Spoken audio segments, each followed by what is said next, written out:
Bonjour, ce matin, on reçoit à Montréal Amaury de Villars. Amaury, ça va bien? Bonjour Eric, ravi d'être à Montréal. Moi aussi, une belle journée d'automne pour la grande dégustation de Montréal. On est content de t'avoir. On va situer la famille de Villars pour les Québécois. Donc, c'est Château de Chamiré. Les gens connaissent bien Château de Chamiré. Ça fait ça doit faire 50 ans que vous vendez Château de Chamiré au Québec? Depuis 1967. 1967. Mon grand-père, le marquis de Joine, avait commencé à exporter ici. D'accord. Donc, le Château de Chamiré, c'est Mercurey, c'est le sud de Beaune. Oui. C'est dans une région qui s'appelle la côte chalonnaise, qui est un peu l'Eldorado des vins de la côte chalonnaise, de la Bourgogne aujourd'hui, parce qu'on a un rapport qualité-prix très intéressant. Oh, ouais.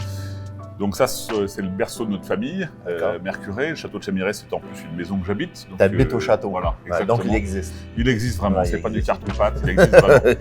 et donc voilà, ensuite on est monté au nord, mes parents ont eu la bonne idée de reprendre le domaine des Perdrix en 1996. Dans le village donc de Nuit-Saint-Georges. De Nuit-Saint-Georges, exactement. C'est un domaine qui est bien connu au Québec aussi, avec la production de Bourgogne Pinot Noir magnifique, avec des Nuits Saint-Georges en village, en premier cru, en Échezeaux, en Grand Cru exactement. Ouais, voilà. Et puis ensuite, on a repris un autre domaine en côte chalonnaise, à Givry, et non pas à Gevrey, mais à Givry, qui fait des vins très croquants, très...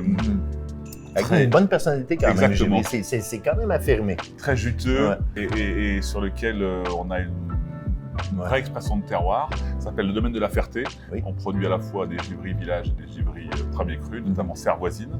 Et puis le dernier né en Bourgogne, c'est un domaine que l'on a racheté avec mon épouse en 2008 dans le Mâconnais. Moi, j'ai travaillé quelques années pour un tonnelier et j'ai toujours été fasciné par ce Mâconnais avec cette diversité géologique. Ouais. Et on a eu la chance de racheter un domaine qui s'appelle le domaine de la Garenne, dont le Mâcon-Azé est au Québec. Ouais.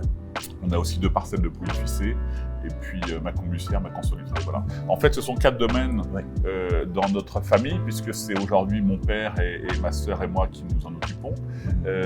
Et c'est un petit peu comme 4 enfants d'une famille. C'est-à-dire que c'est des étiquettes différentes, des noms différents, des personnalités différentes. Mais on essaye à chaque fois d'avoir cette idée d'empreinte. Je suis très attaché à cette idée d'empreinte parce que c'est un vin, c'est la création d'une émotion. Ça doit être le respect d'un terroir, d'un endroit, agrémenté d'un millésime et d'un style. Alors le style, on le définit pas, on le maîtrise pas. Non, en tout cas, ce qu'on aime, nous, c'est le fruit, c'est la précision, c'est l'équilibre, et puis c'est l'émotion. Est-ce qu'il y a eu une évolution dans cette vision ou dans cette prise de décision de définir le fruit puis d'un endroit? Ça a toujours été le cas avec ton père et ton grand-père? Parce que les gens souvent disent qu'il y a des styles Chamiré c'est tel style, Perdrix c'est tel style, mais si on le met dans le temps, à partir des années de ton grand-père jusqu'à toi, est-ce qu'il y a une évolution? Oui, je pense que d'abord il y a une précision dans l'identification. Je ne dis pas que les vins étaient moins bons avant que maintenant. Dans les techniques, Donc ça, c'est indéniable. La deuxième chose, c'est qu'on a essayé avec ma sœur depuis une dizaine d'années d'avoir des élevages beaucoup plus intégrés. On a peut-être moins de bois, ça fait des vins beaucoup plus digestes, qui sont plus sur le fruit peut-être. Alors, on nous dit souvent on a un style de vin qui se présente bien assez jeune et qui évolue très bien dans le temps. Je dirais pour moi, un vin rouge de Bourgogne, c'est un vin assez triangulaire, avec à la fois au sommet du triangle le fruit, qui doit être très croquant, très juteux. Le deuxième angle doit être la fraîcheur, l'acidité. Alors je sais bien qu'en Amérique du Nord, quelquefois quand on parle d'acidité, ça peut être négatif. En tout cas, c'est la colonne vertébrale des vins de Bourgogne. Et puis le troisième angle du triangle, ce sont les tanins. Les tanins qui proviennent à la fois de la peau ou de la rafle, en vendange entière. Mais voilà, il faut et c'est vrai qu'un grand vin pour nous, c'est un vin qui s'inscrit vraiment au centre du triangle depuis sa première jeunesse et ensuite qui va très bien évoluer dans le temps et qui va faire que ça pourra satisfaire beaucoup de palais. Ouais, je dirais que c'est le souhait. Après ça, il y a l'oxydatif, la réduction dans les vinifs, il y a tout ça, mais le souhait du triangle est un souhait que plusieurs souhaitent, mais il faut travailler pour l'avoir. Et puis, je dis souvent, on a 2 bosses, nous, le terroir. La météo.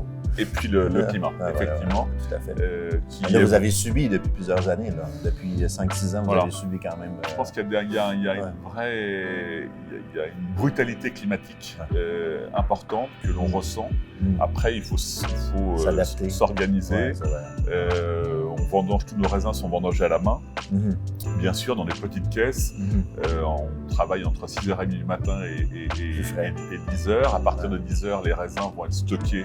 On va les descendre en température pour pouvoir les trier et avoir moins de création de jus. C'est l'évolution. L'espèce humaine est quand même suffisamment bien faite depuis des millénaires pour que l'homme puisse toujours s'adapter. Et je dirais qu'au-delà de ça, la plante, heureusement, s'adapte d'une manière importante. Si on vient dans l'Eldorado, là, moi j'ai bien aimé quand tu as dit ça dans la Côte-Chalonnaise, on vient à Mercury au château de Chaméré, là où tu habites. Le produit que les gens connaissent beaucoup au Québec, c'est le château de Chaméré, le Bourgogne rouge. Il y a le blanc aussi qui est disponible, mais c'est le Bourgogne rouge. Donc, moi j'ai fait un tour de camion avec toi dans tes vignes, puis donc, j'aime bien. Voilà. Les gens de c'est vraiment informatif, mais en plus, c'est que tu nous amènes vers différents coteaux, différentes expositions, différents sols. C'est un terroir qui est pas monolithique, en fait, qui offre beaucoup de diversité, qu'il faut vraiment prendre la peine de comprendre, parce qu'il y a un côté du village, il y a l'autre côté du village, il y a les coteaux, il y a des particularités de monopole que vous avez dans la famille aussi. Ouais. Donc, c'est vraiment une région qui est plus accessible aussi en prix, puis en accueil. Les gens sont très accueillants. D'abord, c'est une région qui est magnifique, parce que c'est une région qui est vallonnée. La côte de Beaune et la côte de Nuit sont très connues, mais finalement, on a un coteau et ensuite la plaine. Là, on est dans un environnement très chahuté, si on peut dire. Un peu comme le Québec, la campagne du Québec. Exactement. Donc, la Bourgogne, nous, c'est argile-calcaire. C'est argile-calcaire. Mais là, tu vas dire, sur les pits que vous avez faits, les 170 pits, il y a des degrés différents. Exactement. Des intensités différentes. On a aussi des marnes grises, des marnes bleues. Ben oui, c'est ça. Parce qu'on généralise la Bourgogne, mais il y a des marnes. Exactement. Voilà. Alors, ce château de Chaméré, c'est le produit qui est le plus disponible au Québec. C'est le produit que les Québécois connaissent, ils dont sur la table. Exactement. On a souvent la chance d'avoir des visites de Québécois au domaine. Alors, c'est un domaine qui, nous, on est propriétaire du côté de ma mère de vignes à Mercury depuis le XIIe siècle.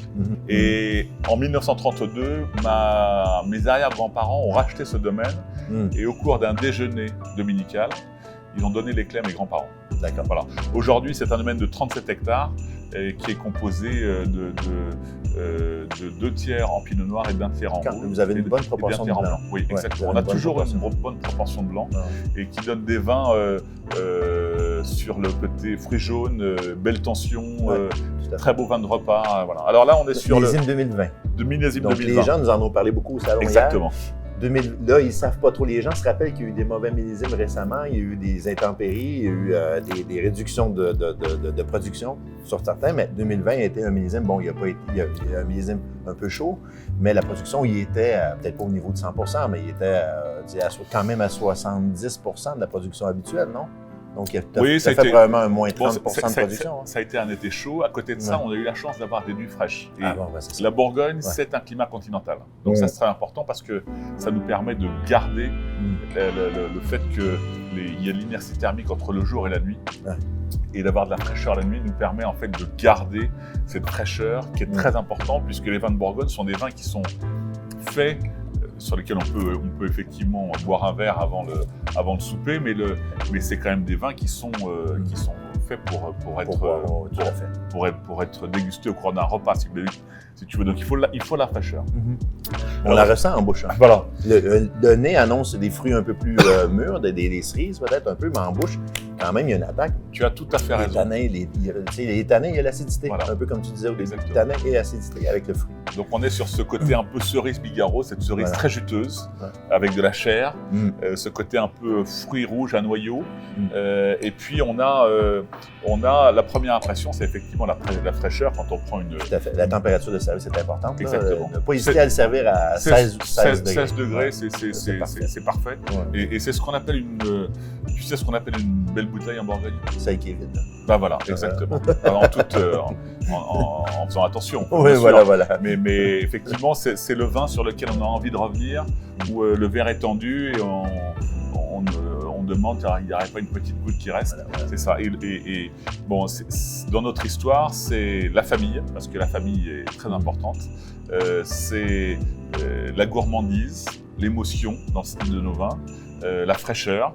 Et puis, je dirais d'essayer de faire en sorte que tous les millésimes soient à la fois différents, mais intéressants et procurent de l'émotion. Et voilà, et je vous invite quand vous voulez à venir nous voir, parce que l'envers du décor qu'Éric connaît bien n'est pas mal non plus. On a aussi la chance d'avoir une partie dégustation, une table d'hôtes aussi, exactement, et puis des maisons avec au milieu des vignes qui sont sympathiques. Donc voilà, et toujours, je dis toujours, nous la simplicité est importante, la complexité doit rester dans le verre.